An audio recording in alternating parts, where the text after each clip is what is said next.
G'day. Well, there's been quite a few oh my God moments over the past few weeks. It's been a little tough getting these clips done today down where we are. The winds are just outrageous, and because they tend to blow me away if I stand out there too long. So we've come home to do it on the back veranda. Firstly, Darren Hinch, many of you know, would have been proud of us all when we stood beside him on his last fight for justice.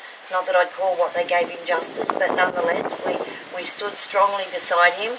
Well, it's time for us all to do it again, because you see, more of us need to be able to say, you know what, I know this is right in my heart. I look at children's faces every day, and I know that Darren Hinch speaking out protects them.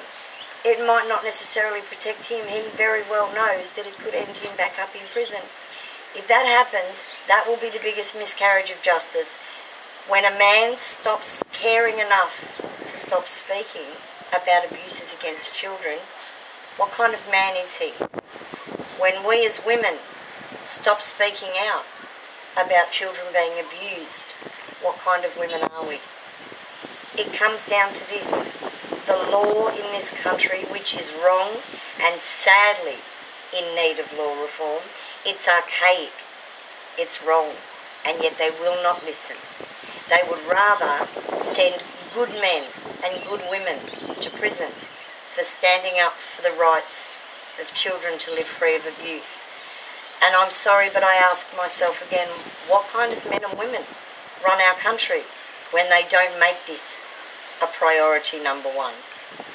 So, Darren, you know, as always, I will stand beside you and I will speak up and out when it comes to you having to be punished for being what all men should be, ready to fight and defend all children.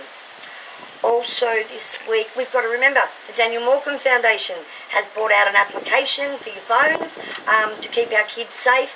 You've got to thank the Morecambe Foundation.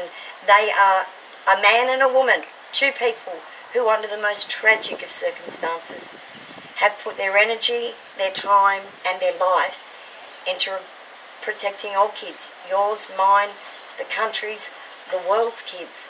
And I'm very proud to say that I would walk again any day to support the Daniel Morecambe Foundation, as does FCAR. So please, make sure, parents, you switch your children that have got phones onto this new app. And sadly, on another note, one of our FCAR members and a friend of my own, Matt Thompson, his dad sadly passed away this Easter, and so Matt, as you can imagine, isn't doing real well. So from us all, we send you our thoughts and our deepest sympathy to you and your family and friends. To anyone else who's lost someone or who's suffering this long weekend, sadly, holiday time really does bring out a deeper sense of sadness for many. And all I'd like to say is, please remember, if you're not struggling, reach out to someone who you think may be. I know sometimes it can get a little tough because we're all dealing with something sometime or another.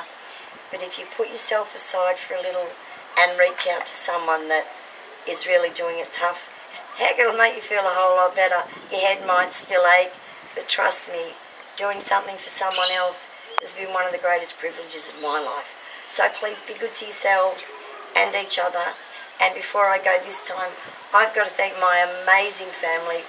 We, I hope, like many families, had a great Easter, golfing with the kids, swimming, surfing, all the things families should have been doing. So I hope that was your family too. So family of mine, I thank you. And to families everywhere, stay safe, be good to yourselves and each other. And as always, say hi to your kids for me.